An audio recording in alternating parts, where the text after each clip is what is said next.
Então, vamos começar? Podemos começar? Podemos, né, seu Pedro? Sim, devemos. Sim, né? 8 horas, então vamos começar. Então, boa noite, amigos e amigas, encarnados e desencarnados que aqui se encontram. Sejam bem-vindos à sala virtual e presencial do Centro Espírita Bezerra de Menezes, para juntos participarmos da palestra que será realizada nesta noite, sob a assistência do nosso Mestre Jesus. O palestrante de hoje é o senhor Pedro Vasconcelos, trabalhador da Federação Espírita Amazonense, que vai expor o tema Transformador em Aprendizado. Iniciaremos com a leitura de harmonização, que tem o título Esperança, extraída do livro Vinha de Luz, de Francisco Cândido Xavier, pelo Espírito de Emmanuel. Então, vamos. Esperança. Porque tudo que dantes foi escrito para nosso ensino foi escrito, para que, pela paciência e consolação das Escrituras, tenhamos esperança. Está em Paulo. A esperança é a luz do cristão. Nem todos conseguem, por enquanto, o voo sublime da fé, mas a força da esperança é tesouro comum. Nem todos podem oferecer, quando querem, o pão do corpo e a lição espiritual, mas ninguém na terra está impedido de espalhar os benefícios da esperança. A dor costuma agitar os que se encontram no vale da sombra e da morte, onde o medo estabelece atritos e onde a aflição percebe o ranger de dentes. Nas trevas exteriores, mas existe a luz interior, que é a esperança. A negação humana declara falências, lavra atestado de impossibilidade, traça inextricáveis labirintos. No entanto, a esperança vem de cima, à maneira do sol, que ilumina do alto e alimenta as sementeiras novas, desperta propósitos diferentes, cria modificações redentoras e descerra visões mais altas. A noite espera o dia, a flor o fruto, o verme o porvir. O homem ainda mesmo que se mergulhe na descrença ou na dúvida, na lágrima ou na dilaceração, será socorrido por Deus com a indicação do futuro. Jesus, na condição de mestre divino, sabe que os aprendizes nem sempre poderão acertar inteiramente, que os erros são próprios da escola evolutiva, e por isto mesmo, a esperança é um dos cânticos sublimes do seu evangelho de amor. Imensas têm sido, até hoje, as nossas quedas, mas a confiança do Cristo é sempre maior. Não nos percamos em lamentações.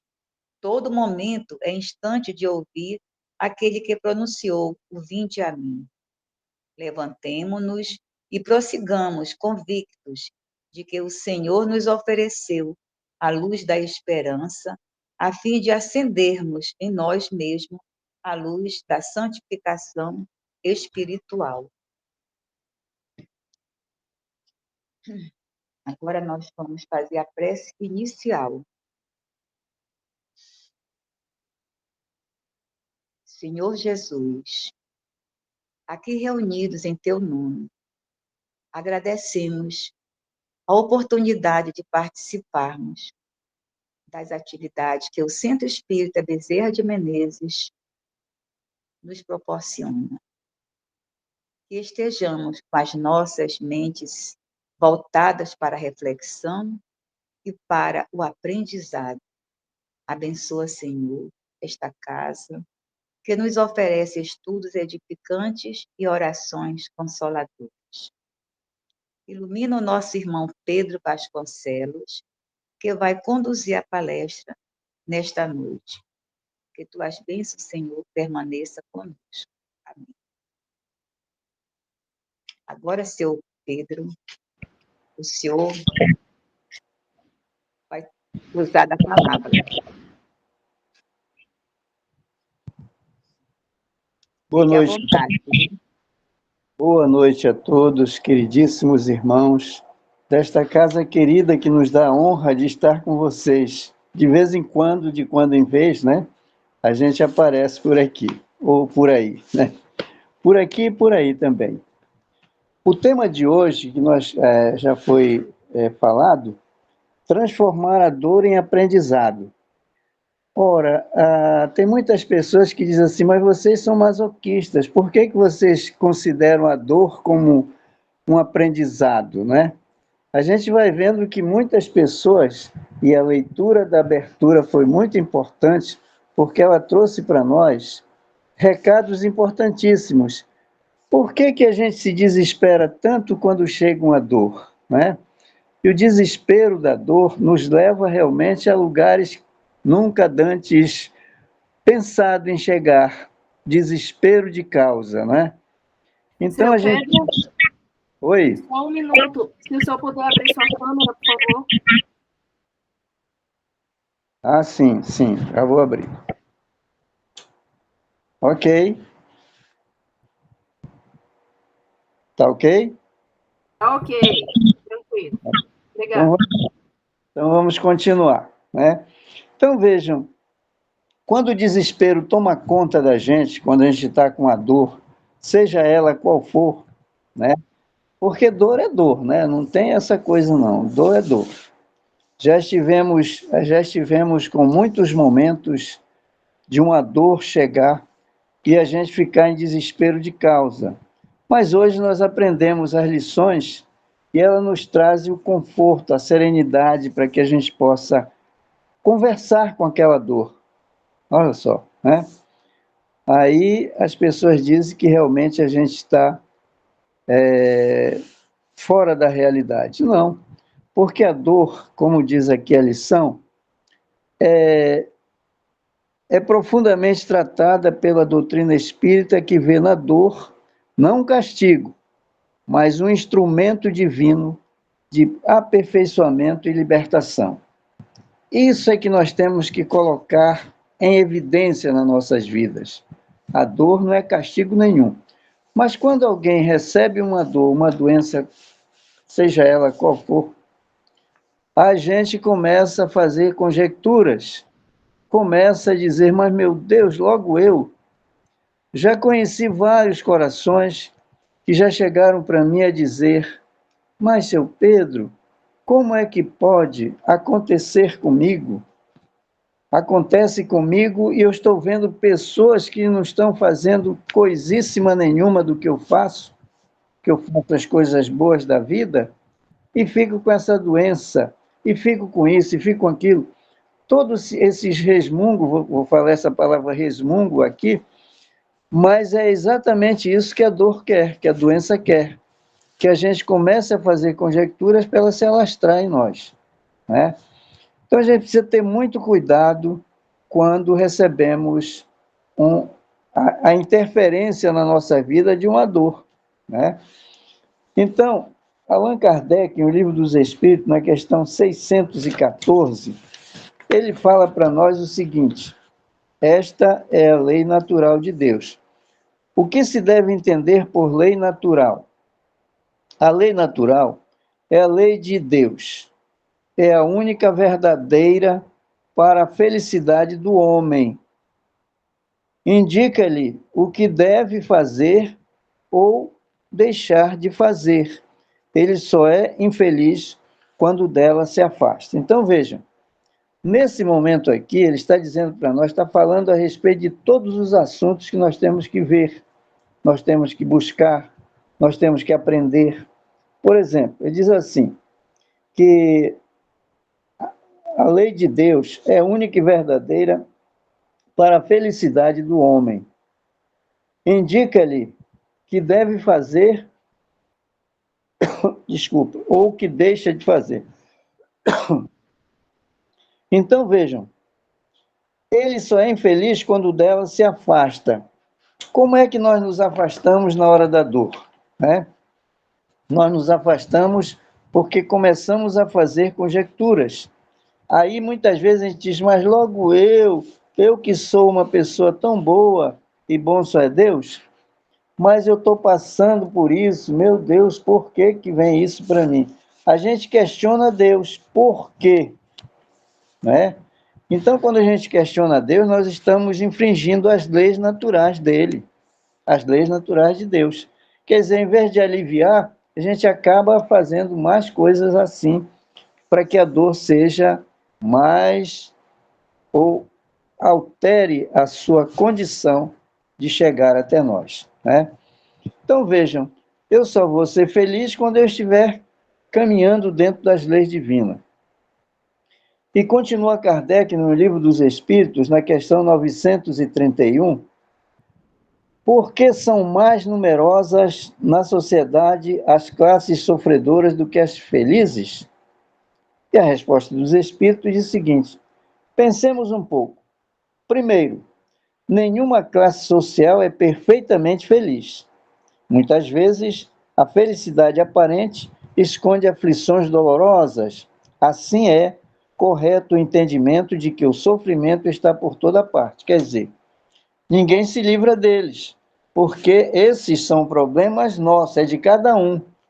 E ninguém aqui vai dizer, mas eu não tenho problema, eu sou... aí está enganando a si mesmo, né?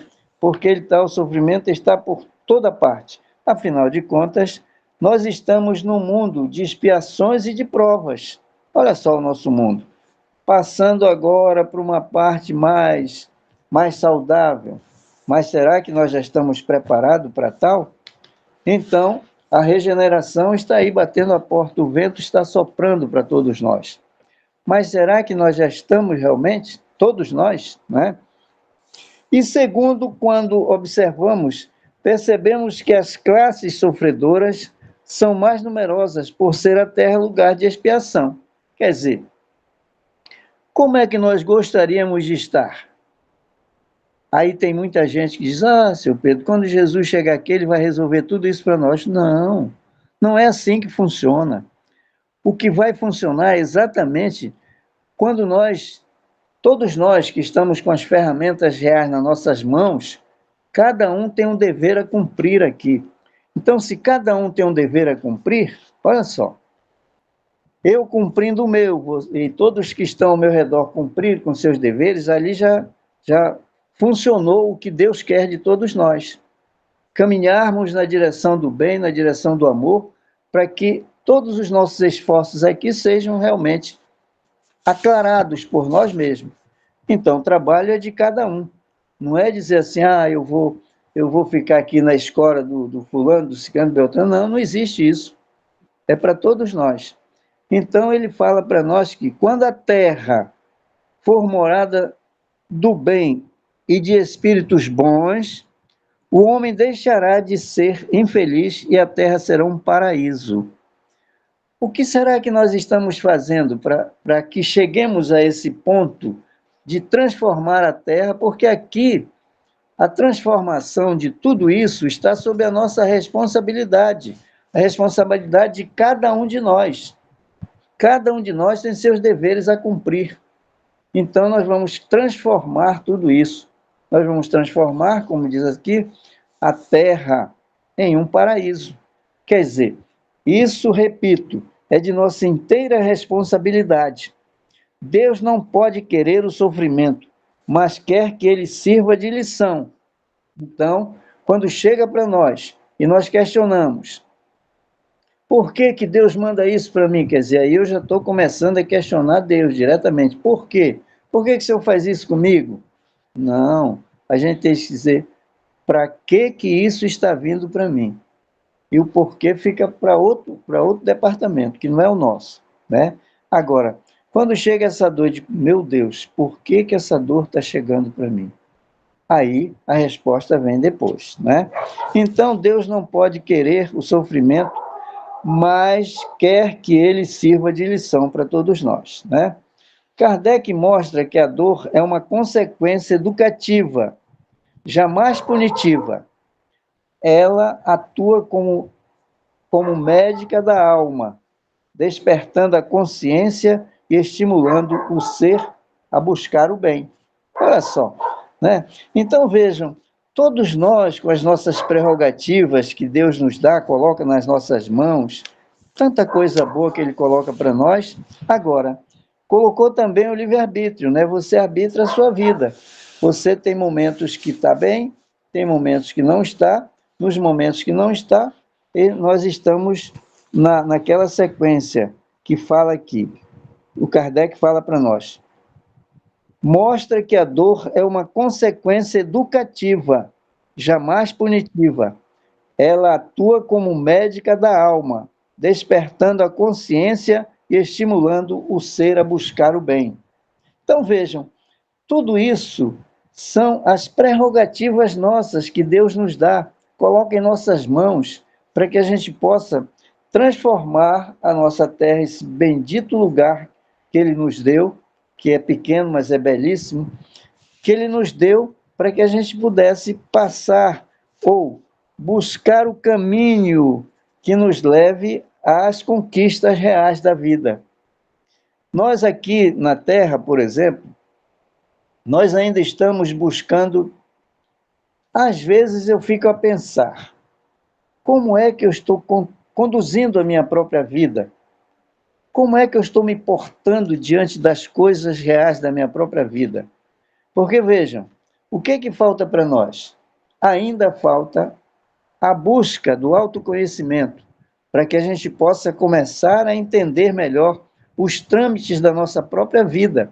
E o autoconhecimento é muitíssimo importante para todos nós. Aí nós vamos ver que nesse autoconhecimento, quando eu começo a fazer isso, eu começo a buscar também uma reforma íntima para eu enxergar, para eu ver-me, olhar para mim, porque eu só quero olhar para o outro, para os defeitos do outro. Quando eu estou vendo no outro um defeito, eu digo, mas o fulano e tal. E esse defeito, nós precisamos lembrar que esse defeito é meu, só que está explicitado no outro. E eu aproveito e aponto um dedo para lá e deixo 4 voltados para mim.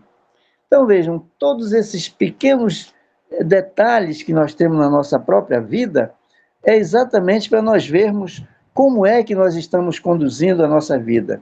Porque Deus é justo, bom e misericordioso e nos dá condições para que a gente possa se refazer de tudo aquilo que já erramos tanto, mas agora nós estamos na parte educativa desse momento. Por isso vêm as consequências de tudo aquilo que já fizemos, né, de ruim, ou infringimos a própria lei natural de Deus, né? E na questão 132 do Livro dos Espíritos, Kardec pergunta aos espíritos sobre o objetivo da encarnação e eles nos esclarecem que, vamos lá, Deus lhe impõe a encarnação com o fim de fazê-los chegar à perfeição. Para uns é expiação, para outros é missão. Bom, o que vocês acham que nós já estamos agora? Nesse momento, nós estamos em expiação ou estamos em missão, né? Será que nós estamos já em missão? Ainda não. Ainda não. Nós ainda estamos espiando um monte de coisas que já fizemos. Se nós pudéssemos olhar, mas um belo dia nós vamos ter essa quando estivermos sem orgulho, sem egoísmo, porque o orgulho faz de conta para nós, né? Por isso que eu falei há pouco que a gente aponta o dedo quando enxerga um defeito no outro. Esquece de lembrar que o apóstolo Paulo disse para nós que nós somos como espelhos ambulantes, onde um se mira no outro. Quando eu estou me mirando no outro, eu estou vendo quem? Eu estou vendo a mim. É assim que quando a gente olha no espelho, né, a gente se vê quando quer. Quando não quer, a gente faz de conta que viu, mas não viu coisíssima nenhuma. Então é preciso que haja esse encontro de mim para comigo mesmo. E eu digo agora para todos nós que esse, para mim, no meu entendimento, é um dos momentos mais difíceis ou muito importante das nossas vidas, que é exatamente esse encontro de mim para comigo mesmo. Aí sim, aí eu vou ver como é que eu estou. Lembrando disso, tem muitas pessoas que já falaram para mim o seguinte: eu nem quero olhar para a minha realidade. Eu não posso olhar para ela, porque me dá um medo, eu saio correndo com medo dela. Mas ela está bem aqui atrás da gente. A gente só pode olhar, começa a olhar, um olhar diferente e tal, até que um belo dia a gente consegue trazer essa realidade para frente da gente. E a gente vai olhar de frente e de perfil para tudo aquilo que nós ainda temos que retirar de nós, mas pelas conquistas que já fizemos também, que não são poucas, mas ainda nos atrasa exatamente o orgulho e o egoísmo, que nos traz consequências difíceis para nós. Então ele diz para nós que Deus lhe impõe a encarnação com o fim de fazê-lo chegar à perfeição, né? Para uns, expiação, para outros, missão. Tem poucos corações, ou já tem muitos corações na Terra, em missão, mas a maioria ainda está em expiação. A maioria ainda está em expiação. Que ainda nem entendeu esse pormenor da vida, ainda nem buscou entendimento. Entendamos bem a diferença entre expiação e missão. Vamos ver então o que é expiação. É o sofrimento moral ou físico que o espírito passa para reparar faltas cometidas em vidas passadas, né? Então, vejam, quando chega hoje, a doutrina espírita traz para nós todos esses esclarecimentos para que a gente possa ver, sentir. Olha só, está chegando para mim isso aqui, é um sofrimento moral ou físico? Um dos dois, né? Que o espírito passa para reparar faltas cometidas em vidas passadas. Aí a doutrina espírita já me explicou isso. E como é que eu fico, então, nesse momento? Aí eu me desespero, faço de conta ou alguma coisa eu faço. Mas hoje eu acho que nós já temos o dever, até como dever, de já ficar equilibrado e ver que nós estamos passando por esse sofrimento moral ou físico por causa do nosso passado, que nós estamos aqui exatamente para corrigir esse passado. Como eu ia dizendo, se nós já tivéssemos condições de olhar para o nosso retrovisor, e a gente, é o calendoscópio, né? A gente já ia pensar assim: opa, está chegando para mim.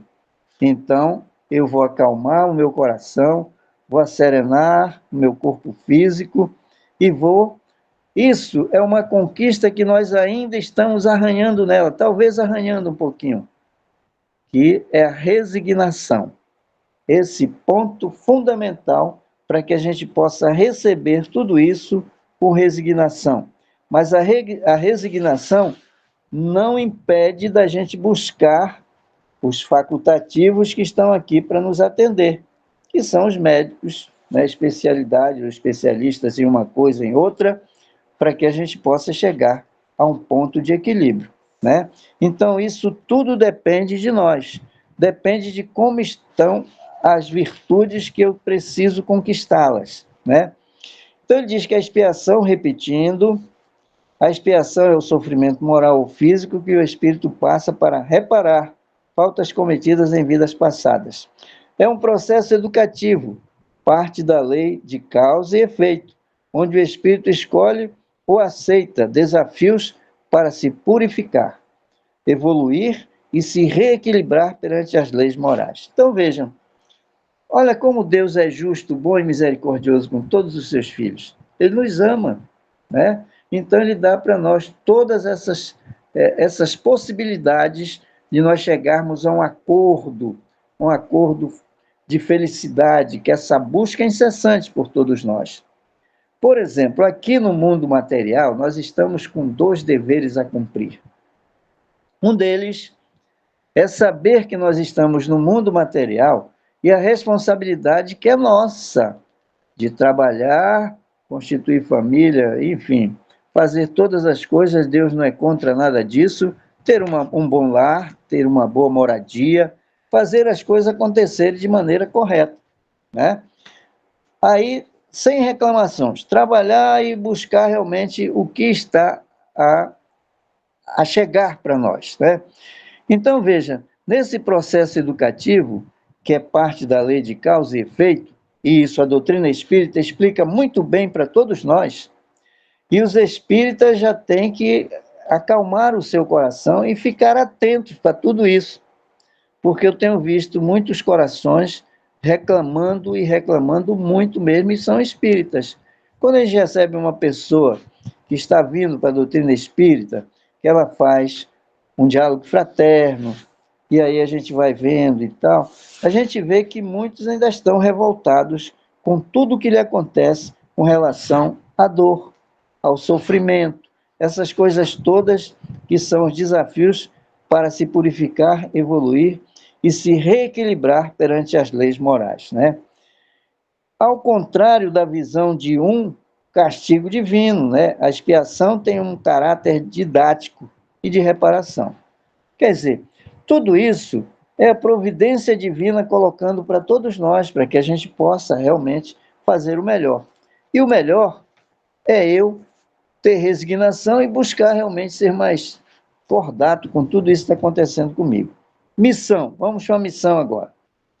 É a tarefa, missão, é a tarefa de evolução que cada espírito assume ao encarnar, com o objetivo de aprender, progredir e auxiliar o progresso da humanidade.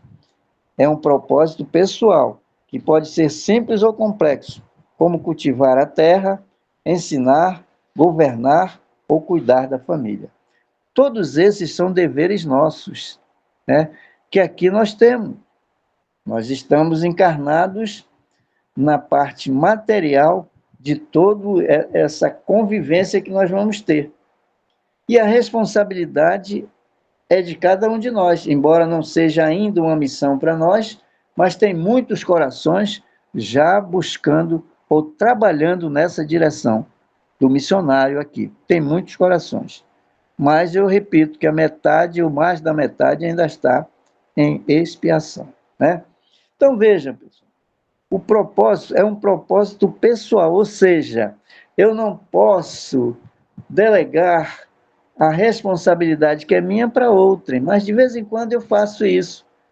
De vez em quando eu pego a responsabilidade que é minha e jogo para o outro, como se o outro fosse realmente, como se fosse dele a responsabilidade que é minha. Então, quando ele fala aqui na individualidade de tudo isso, é que cada um vai cumprir com seus deveres. Se eu tenho deveres maiores ou menores, isso dá conta de que eu fiz ou vista grossa ou não entendi direito a lei de causa e efeito. Então, pratiquei uma coisa terrível. E aí a providência divina, como Deus é justo, bom e misericordioso, Ele não manda tudo aquilo de uma vez para você. Ele manda, Ele te dá um pouquinho agora, outro pouquinho depois. Sabe Deus quantas vezes nós já passamos por doenças que, refletindo bem hoje, nós estamos começando a sair dela hoje, né? Aí a pessoa diz, mas eu... Calma, calma o seu coração, porque tudo isso, quando nós temos uma dívida de 30%, ele te dá aí uns 5, talvez. Quando você está no plano, quando nós estamos no plano espiritual, lá, que vai fazer o planejamento da reencarnação, isso aí eu posso fazer, isso aí tranquilo, eu tiro de letra. E aí a espiritualidade responsável pela minha reencarnação, ela vai dizer, não, Pedro, espera aí, vai devagar, você vai levar isso aqui para que você possa, né, passar por todos esses momentos. Isso aqui aí de uns 30, deve ser uns 10% só, desses 30, que são 3% só. Tá bom. Eu acho pouco, que eu queria trazer logo os 30%, eu me afogava todo e ia resolver coisinha mesmo. Tudo bem. Veio com 3% para me ressarcir perante a lei. Quando eu chego aqui, eu me empolgo todo, porque cheguei no mundo material, eu olho para um lado, olho para o outro, vejo tantas coisas, e eu digo, meu Deus, aqui eu quero tudo para mim. Aí começo a fazer a coisa diferente. Quando a expiação vem, quando chega aqueles 3%, Aí eu me desespero todinho. Ora, se eu queria os 30, como é que ele mandou 3 e está me desesperando dessa maneira? Lá no plano espiritual, pensar de uma maneira que é de outra. E aí eu fico em desespero de causa. Por que que Deus... Eu começo a questionar a divindade. Começo a questionar. E ao invés de eu me ressarcir perante a lei, eu estou me incriminando cada vez mais. Porque eu não posso conversar com Deus, dizer, por que que o Senhor está mandando isso para mim? Por quê? Por que nada? Eu, se tiver um pouquinho de humildade, eu vou dizer assim, para que que isso está chegando para mim? Aí eu vou buscar o entendimento de tudo isso. Mas na maioria das vezes a gente diz, por que que o Senhor está mandando? Aí a gente começa a conjecturar com Deus. Então, ao contrário da visão de um castigo divino, a expiação tem um caráter didático e de reparação. A gente vai reparar aquele erro. Poxa, como é legal reparar o erro, né? Mas o que é que nós fazemos? Muitas vezes nós acabamos conduzindo-nos para lugares diferentes, ou seja, pensamentos diferentes, e nós vamos pensar que as leis divinas podem ser derrogadas por mim mesmo. Então, vejam, que lição devemos aprender com a dor? Ah, essa aqui é muito legal. Mas antes de chegar nela, nós vamos conversar um pouquinho a respeito da nossa, que lá no início nós falamos em reforma íntima, não é? O que que isso vai trazer para nós? Bom, quando eu começo a fazer essa reforma íntima, eu começo a ver a vida de uma outra maneira.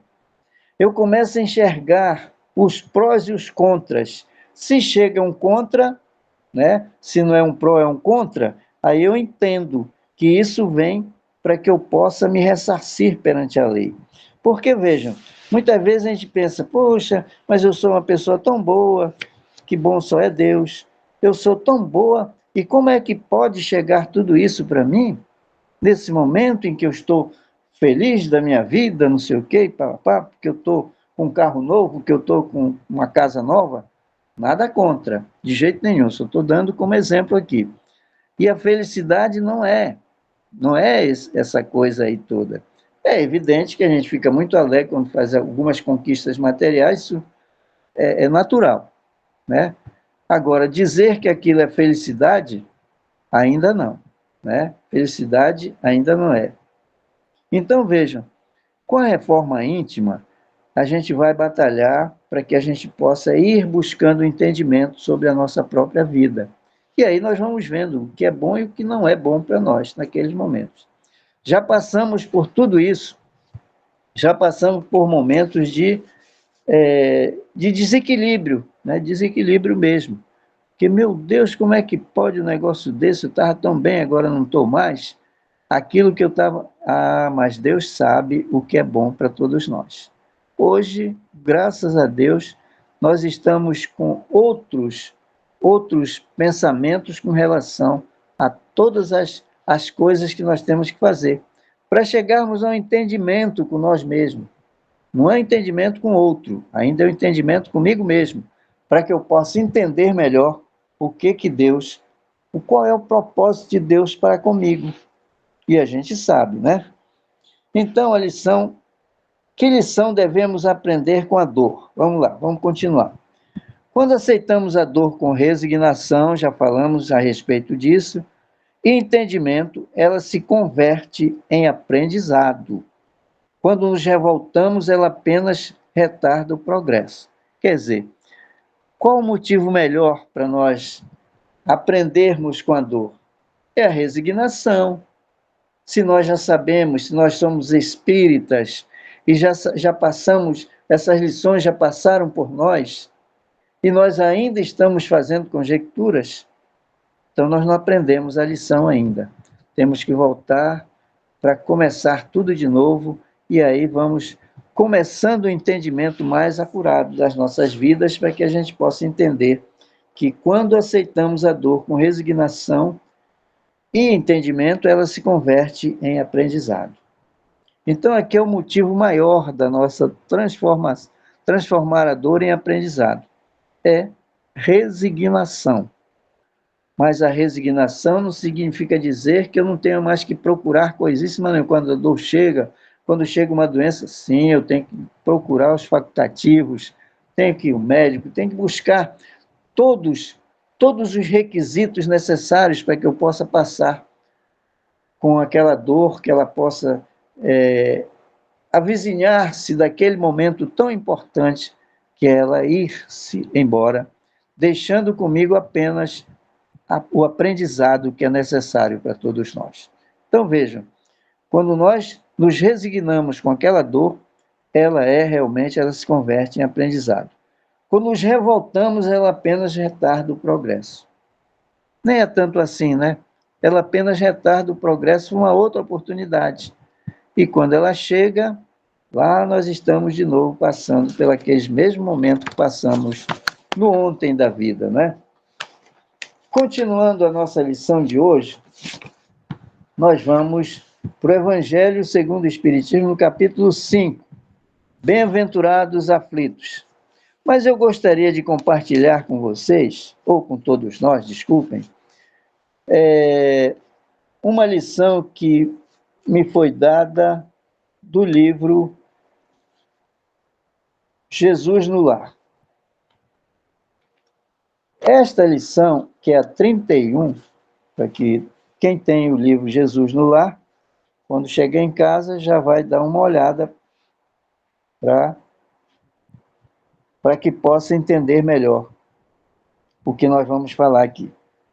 Então, nós vamos falar a razão da dor.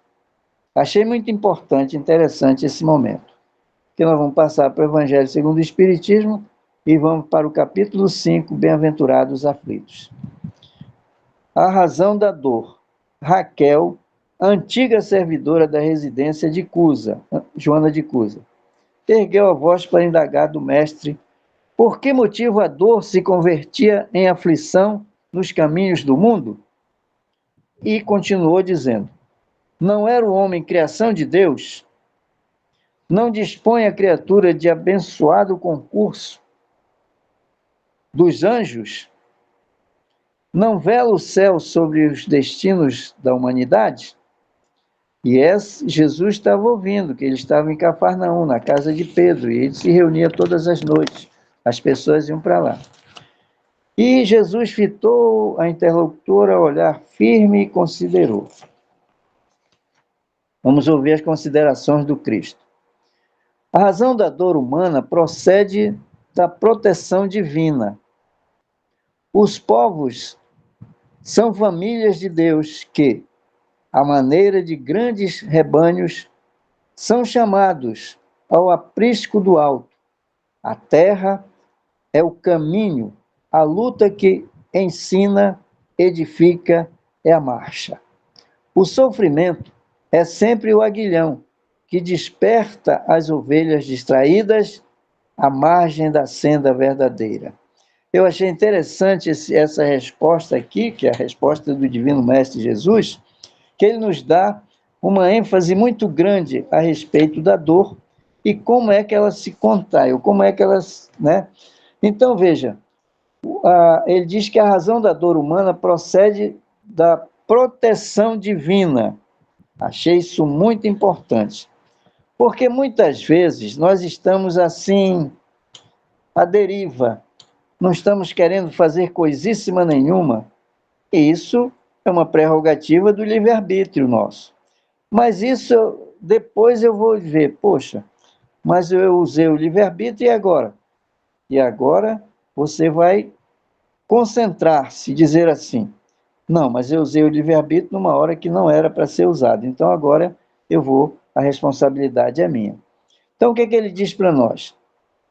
Que os povos são famílias de Deus, que, à maneira de grandes rebanhos, são chamados ao aprisco do alto. A terra é o caminho, a luta que ensina e edifica é a marcha. Então nós temos 3 momentos aqui. São a terra é o caminho, a luta que ensina e edifica é a marcha. O sofrimento é sempre o aguilhão. Eu gostei disso aqui porque, vejam, eu vou falar um pouquinho agora dos nossos queridíssimos irmãos evangélicos. que eles, ao aprender uma lição, eles dizem assim: agora eu não quero mais passar por ali. Mas tem aquele que nunca foi a um culto, porque ele não queria deixar aquela mesa de um bar, vamos ser mais claro, de um bar. Todo sábado ele recebia o seu dinheiro, o seu soldo do trabalho da semana inteira e ia direto para o bar, ao invés de ir direto para casa, né? E lá gastava um tanto, às vezes gastava até todo, chegava em casa sem coisíssima nenhuma. Ia mais uma semana trabalhar e tudo mais. Mas aí veio o aguilhão. A primeira vez que ele foi a uma igreja evangélica, o pastor, vou chamar de pastor logo, ele falava o seguinte: vocês têm que vir para a igreja todo sábado, ou todo domingo, ou enfim, um dia da semana, e traga o dízimo. Aqui vocês vão ter que dar o dízimo, porque senão, aí fala um monte de bobagem às vezes, né? Um monte de coisas boas. E lembrei-me, quando estava lendo essa lição, que esse é o aguilhão que ele faz com aquele coração. Aquele coração presta atenção e vai dizer: poxa vida, então eu tenho que vir para cá todo sábado. Eu saio do meu trabalho e vou para minha casa, pego a família e venho para a igreja. Lá o pastor tem que dar isso, tem que dar aquilo e tudo mais. E aí eu vou começando a mudar a minha vida. Eu já não vou mais passar pelaquela rua onde eu ia todo sábado gastar o meu dinheiro todo. Eu já passo por outra rua porque ainda não tenho condições de passar naquela rua. Porque se alguém me chamar, eu entro lá e lá vou me perder de novo. Então eu evito passar por lá. Esse aguilhão que esse coração colocou ali, o interesse são outros, mas eu trago para o interesse comum da vida. Ele vai ver que ali ele começou um trabalho extraordinário para aquele coração, porque tirou ele daquele caminhar que ele fazia todo fim de semana. Tirou ele de lá. Agora ele está indo para a igreja, levando sua família, contribuindo com alguma coisa, mas não gasta mais o dinheiro nisso aí. Porque qualquer coisa o pastor está lá e dá uma cutucada nele, né? Uma catucada nele para que ele possa... E ele começa a se ajeitar, daqui a pouco ele está indo todo... Eu achei interessante isso para compartilhar com vocês. Então, aí que ele fala para nós que o sofrimento é sempre um aguilhão que desperta as ovelhas distraídas à margem da senda verdadeira. Então, esse coração estava, né, assim, pensando em outras coisas e não nas coisas boas da vida, e aí veio o pastor e começou a dar umas catucadas nele, né? Em alguns instantes, vamos ver. Aí Jesus vai dizer para nós aqui nessa lição os excessos do poder, né? Vamos ver o que ele diz a respeito disso. Alguns instantes se escoaram mudos e o mestre voltou a ponderar. Disse o mestre: o excesso de poder favorece o abuso. A demasia de conforto, não raro, traz o relaxamento. O relaxamento e o pão que se amontoa de sobra costumam servir de pastos aos vermes que se alegram no mofo. Então vejam, quando ele falou isso, eu lembrei-me que de nós mesmos, da vida comum nossa, né? Alguns dizem assim: o excesso de poder. Se você quer conhecer alguém, dê o poder para ele. E quantos estão brigando aí pelo poder, né? A gente vê essa briga terrível aí que está acontecendo só pela força do poder. Alguém quer estar sempre no poder. Não dispensa um minuto da vida dele para fazer essas conquistas de poder. Então, o que é que o mestre diz? Que o poder favorece o abuso. E nós estamos vendo tanto isso, a gente vê muito isso no dia a dia nosso, né? Até com nós mesmos acontece, às vezes. Então, ele diz para nós que o excesso de poder favorece o abuso, a demasia de conforto, não raro, traz o relaxamento, né? Quer dizer, é muito conforto, relaxa, não quer mais saber de nada, tô bem, tô com dinheiro no bolso, tá tudo certo, e aí vou relaxando, não vou mais buscando o entendimento real da minha própria vida. E ele continua dizendo para nós o seguinte: reparando, porém, que a assembleia de amigos lhe reclamava explicação mais ampla, elucidou fraternalmente. Um anjo, por ordem do Eterno Pai, tomou à própria conta um homem comum, desde o nascimento. Ensinou-lhe a alimentar-se, a mover os membros, os músculos, a sorrir, a repousar e asilar-se nos braços, e asilar-se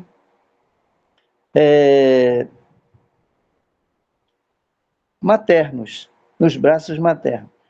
Sem afastar-se do protegido dia e noite, deu-lhe as primeiras lições da palavra.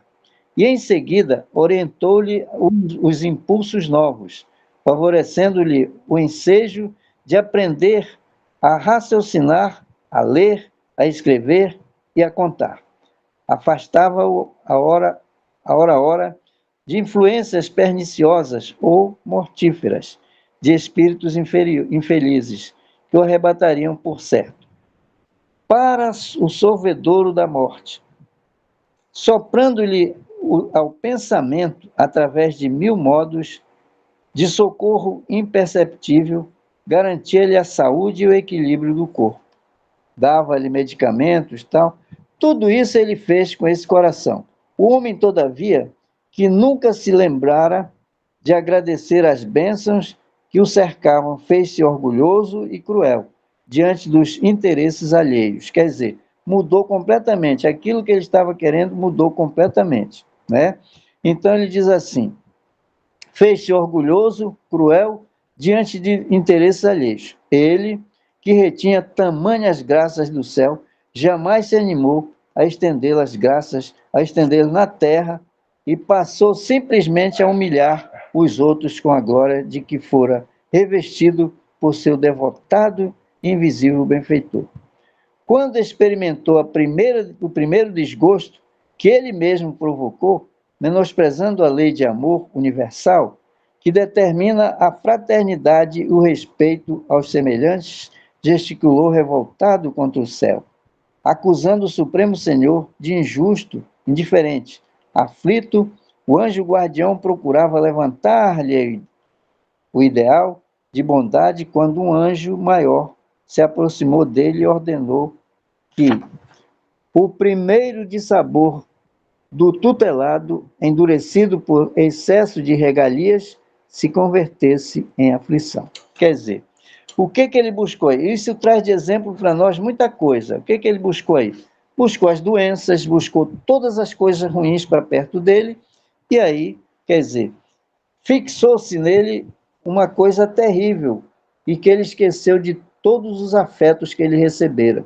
Então, fim da história, esperou Jesus que Raquel expusesse alguma dúvida, mas, emudecendo a servidora, dominada pela meditação que os ensinamentos da noite lhe. Então, todos nós estamos buscando esses ensinamentos para que a gente possa fazer da dor, como disse lá no início, transformar a dor em aprendizado. E esse aí não conseguiu fazer, assim como exemplo para todos nós.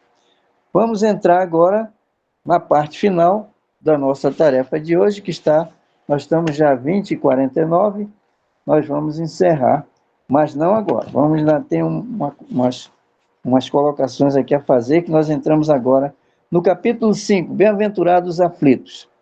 A dor é um aprendizado que depura e fortifica, como o fogo purifica o ouro, né? Então, vejam, toda vez que falo em ouro, eu me lembro do meu trabalho quando estava na Beta. E lá eu vi muitas coisas, por exemplo, a purificação de prata, de ouro e tudo mais. Isso aí nos cadinhos que lá estavam colocados. E todos nós sabemos o que é cadinho, né? Se não, eu vou dizer para vocês que o cadinho é um objeto, é um forno, vou chamar de forno ele, que é um forno. Só que ele é pequeno. Ele tem mais ou menos 1 metro, talvez tenha 1 metro de comprimento, e a largura dele é mais ou menos uns 20 por, vai abrindo um pouquinho, chega na boca, chega aí uns 25 a 30 centímetros de boca. Então, é um purificador. Então, quando fala nessa purificação aqui, eu lembro desses momentos da beta. Quando a gente coloca lá a prata, para purificá-la, que ela chegar a 999, o ouro 24, 18 até 24. Então, vamos lá. Neste capítulo, Kardec explica as aflições atuais têm duas origens, causas presentes e causas anteriores. Nós falamos lá atrás a respeito dessas causas, né? A consequência, causas presentes, consequência de nossas imperfeições atuais. Causas anteriores, provas e expiações de vidas passadas, né? Em ambos os casos, a finalidade é progresso moral. Olha só. Ai, Kardec, você explica para nós com uma desenvoltura muito grande, né? Então, veja, a finalidade é o progresso moral nosso. Não tem outra finalidade, né? Que a gente esperneia, faz isso, faz aquilo, não sei o quê, e acaba perdendo a grande oportunidade que Deus nos dá na nossa atual vilegiatura. Então ele vai dizendo para nós que a doutrina espírita ensina que a dor é uma chama redentora, porque é uma consequência de faltas passadas e um meio de aprendizado e evolução espiritual. Quer dizer, o que é que nós estamos fazendo quando isso acontece? Nos revoltamos, às vezes não ligamos para nada, chegamos, paramos, a vida para e a gente fica ali, né?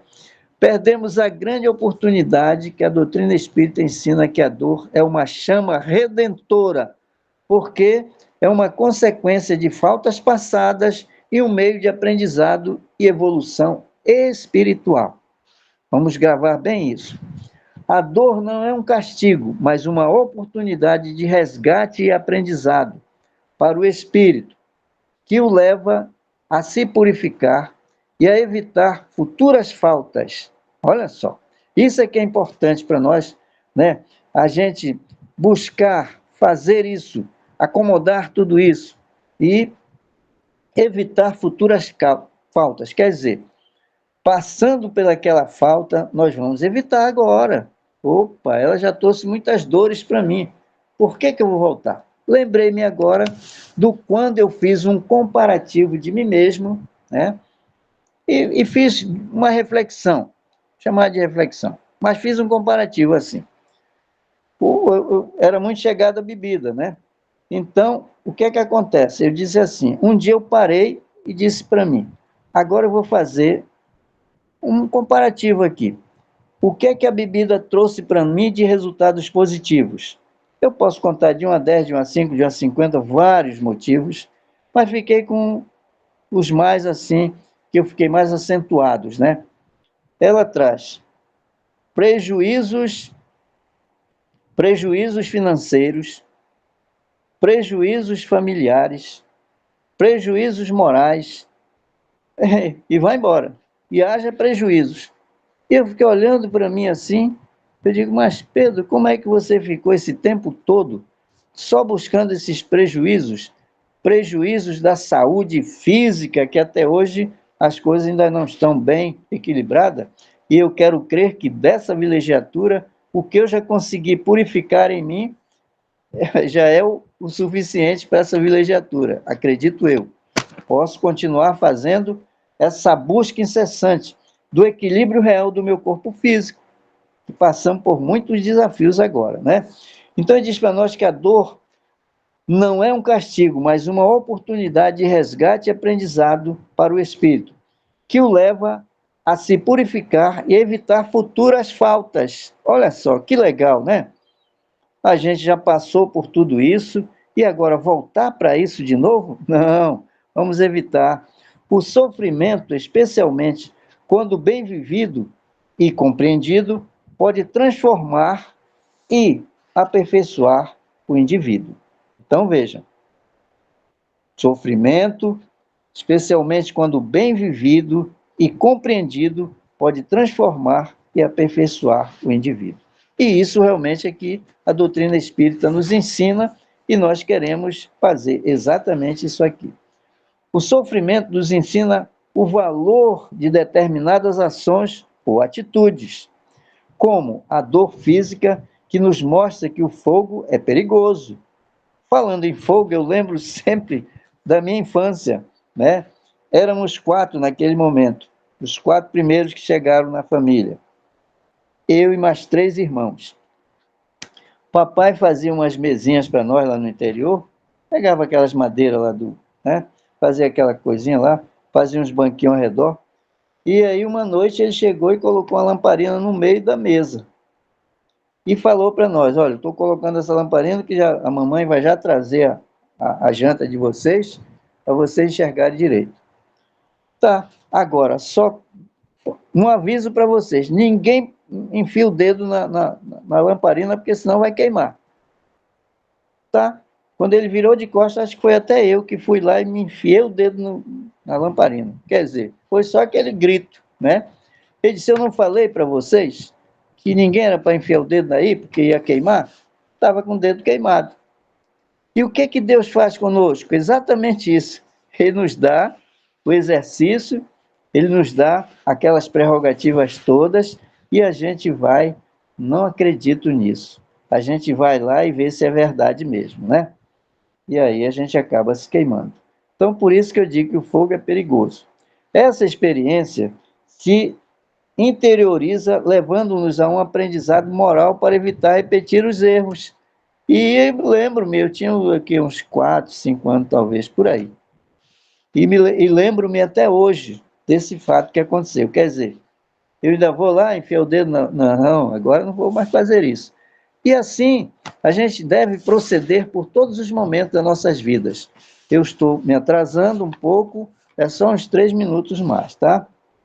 Então, vejam, a dor deve fortalecer a nossa fé, pois nos mostra a esperança no porvir, no futuro, sempre que entendemos a missão da dor em nossas vidas. Tornamos-nos mais confiantes na justiça de Deus e compreendemos melhor o reflexo das nossas ações, tanto nesta vida quanto para a vida na dimensão espiritual, quando nos confrontaremos com a nossa realidade sem filtros e sem desculpas. Ao aceitar a dor e, acima de tudo, aprender com ela, o espírito se purifica e se redime de suas faltas. A dor é a chama que queima as imperfeições, limpando o espírito para a sua evolução. Jesus, nosso modelo e guia, é o maior exemplo de sofrimento físico sem culpa, enviado para ensinar a humanidade através de exemplo de amor e sacrifício. Então fica esse final aqui, muito legal para todos nós, para que a gente possa refletir um pouco mais sobre tudo que se fala de dor no nosso cotidiano. Muito obrigado, e aí eu encerro e passo a mamãe Zilda para ela dar continuidade. Pois não, então estamos aqui. Sua palestra foi maravilhosa, foi edificante, muito esclarecedora. Como só está eu e minha irmã, então eu não vou pedir para ninguém fazer perguntas, porque só estamos nós duas. E agora nós vamos fazer a nossa prece final, tá bom? Então vamos, Iracilda, a Iracilda é quem vai fazer a prece final. Okay. Amigo Jesus, obrigada por essa grande oportunidade que nos foi dada de estarmos aqui nesse momento. Também por esse conteúdo que foi apresentado agora, bastante esclarecedor, que é o nosso dia a dia. Estamos aprendendo, todo dia é um aprendizado, que realmente possamos nos esforçar para reconhecer que a nossa vida é um aprendizado enviado de Deus para que nós possamos nos melhorar. Para isso estamos aqui, nesse mundo de provas e expiações. E assim, mestre amigo, obrigada por tudo isso, por esse grande momento que nos foi concedido. e que assim seja. Que assim seja. Então, Que seu assim Pedro, seja. muito obrigada. Foi maravilhosa a sua palestra. Muito obrigada. E Seu esteja Pedro. sempre conosco. Sempre que o senhor puder, volte para participar, trabalhar conosco. Muito Eu que, obrigada. eu que agradeço, mãe. Poxa, eu agradeço mesmo. O Chalto sempre dá esse alô para a gente aí e a gente vai com muito carinho. Um dia desses eu apareço aí com vocês. Tá? Hoje não. Ei, Pedro, Venha, que nós estaremos aqui para Ah, o Chalto. conhecer pessoalmente. Ok. ei, Pedro, mas tem mais gente assistindo pela virtual. Aí, sobre essa questão do aprendizado, mesmo quando a gente não quer, né? Você contou o seu caso lá, que você aprendeu com seu pai, né? Aí eu lembrei daquele caboclo que sai do interior e é metido a besta, né? E diz que nunca pisou lá, não sabe. Aí, de vez você conta o caso do jeito que a minha mãe contava. Aí, tu não sabe não? Aí pegava uns pacu e dava para tratar, né? Aí no meio do pacu colocava um peixe estranho. Aí o caboclo, eu não sei tratar não, mas pega esse aqui. Não, piranha não, piranha não. Aí alguma coisa assim que desmascarava, né? Para ver qual é o aprendizado. Mesmo quando o sujeito não quer dar uma de orgulhoso, mas ele acaba se entregando, né? Tá vendo como ele sabe que sabe a diferença de pacu para piranha? Saber reconhecer. Por aí. Chalto, Eu super pronunciei. é porque quando a pessoa não diz que não sabe, né? Orgulhosa e tal, diz que não sabe, mas aí a piranha pega logo nesse papinho do dedo aqui, bem na ponta, né? E Aí pronto. aí ela diz, piranha, me mordeu. Isso mesmo. Acho que a história certa é essa daí. Ai, piranha. Piranha. Tá bom, meu amigo. Obrigado pela palestra. Aí, valeu, Chalto. Estamos aí. Tchau, boa noite. Boa noite. Fica com Deus. Fiquem todos com Deus. Boa noite. Sou minha mãe querida. Boa noite. Muito obrigada. Boa noite a todos. Boa noite. Boa